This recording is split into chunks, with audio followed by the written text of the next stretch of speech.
This is an update on my work on recreating Sans Pareil, one of the contenders at the Rainhill trials, and this is as far as I've got.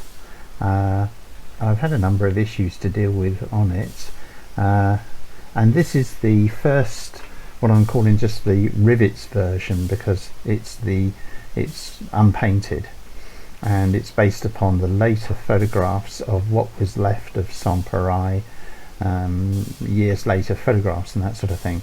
And I've had a lot of fun with this, more or less, and I'm still not there by any means. Let's have a quick look at the animation, and this has caused me some problems. There are some things here which I'm looking at which I need to address. Actually, I think it better go the other way. I'm only going to run it very slowly. It did run up to 20 miles an hour, but I'm not going to do that. I've only just put it on a short length of track. Let's just pull it back a little bit. And well, first of all, I think the overall grey texture needs to be slightly darker. It's actually based on a black and white photograph, which of course gives us just greys, so I'm going to have to change that. And also the shiny treads of the wheels is a bit too bright. I'm also a little concerned that the wheel width, which is about 6 inches, might need to be a little bit less, but I'm going to look at that in due course. The grey also, I think, needs a very slight amount of reflection, just to bring it up to life. Now you can see here I've just left an ordinary bar connection. That appears to be the main sort of coupling, though there are a couple of chains, safety chains, which I'm going to add in, and I may change that bar yet. The most obvious thing is, of course, there's no crew, and most of the detail, all of the sort of detail in between the cylinders is missing. So I need to address that, because it's just floating in midair there. And other things, what other things have I got to do? Well, I've got to add quite a bit under the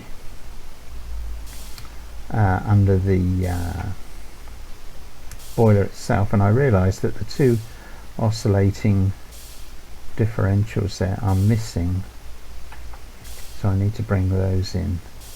Let's just stop it and run it back the other way.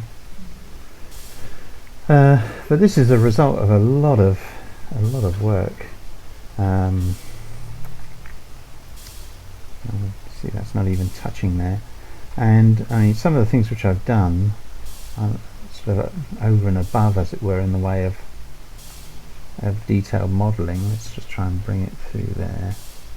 I think I'm saying a lot. Let's do free roaming view. So you'll see here things like these scalloped corners on the timbers. Now on the replica that ran for the Rail 150, a number of things have been added, including a pressure gauge and various other bits and bobs to help with the braking control of the actual loco.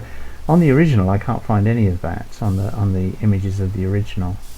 And also they had a sort of a framework underneath this wooden section here, which also had brakes which they could wind on to the tender. Again, the only illustration of the tender doesn't show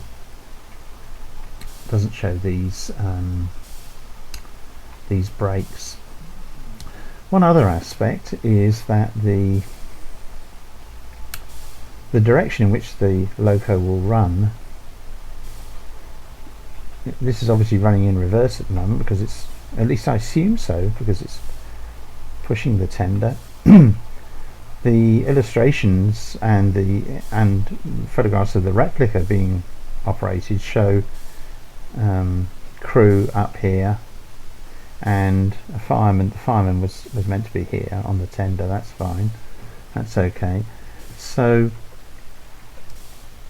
as it ran in both directions anyway without being turned, presumably this is the front, and this is the back. But that's the way of these early locos, is there was quite a bit of, it was not necessarily obvious which way they were meant to be run. So that appears to be the correct direction. I can't see anything on either the replica or on the original which would act as a coupling for carriages, whereas at this end, although there's nothing here at the moment, on the replica they added a large beam, or a large beam was placed just across here as a buffer beam, and that then connected through to various wagons and carriages which they used for the recreation of the Rainhill trials, or at least for the Rail 150. See, we've got the fire. I'm going to add some fuel. It should be coke. It's going to be coloured as coal. Again, you can see there's that fine detail in the woodwork. I've put in some rivets along here. There are more that I could have added, but you know, I thought, well, that's enough. Also, the size of the model was getting a bit extravagant, to say the least. So that's the situation as I am. It's in Trainz, which is a relief. The textures still need some sort of chivying up and improving on this version. The green and yellow version will be with quite a sort of a bright green, bright yellow gloss paint, so that will improve the look of it considerably. Also green and yellow over here in the tender, and I'll have figures on it by then as well. There's a lot more to be done to it. All of the detail between the cylinders I mentioned, and quite a bit to do underneath this driving platform. Although that you can see, I think that I've now got everything. Let's just go here. You can see I've got everything animated, which needs to be animated, and that proved to be a little bit problematic. So there we are, on its way. Sans Pareil will eventually be released, hopefully at the end of August. One other thing which I've just noticed is, let's go the other direction. This here, that's not quite right. I haven't got quite the right length there. That's rotating faster than it's moving along the rail. If you see here, if you follow one spot, one there, it actually moves fractionally along the rail there. It's moving along. So the diameter I've got for these is still a little bit too small. The wheel spokes, especially on the tender, I mean, they're quite complex shapes, so I've tried to be as authentic as possible, as close as I can to authenticity, and especially here I think the differentiation in here needs improvement. The rivets are as good as they're going to be. I originally started modelling the rivets and then decided that life was too short, and also it put the poly counts through the roof, so they are a texture, strips of texture essentially. Still some bits and bobs to do, quite a few bits and bobs to do, but as you can see, there we are, Sans Pareil arriving at Rainhill in the not too distant future. Plenty of smoke, steam, and a suitable crew, and eventually some nice carriages for it to pull along. So that's all for this update.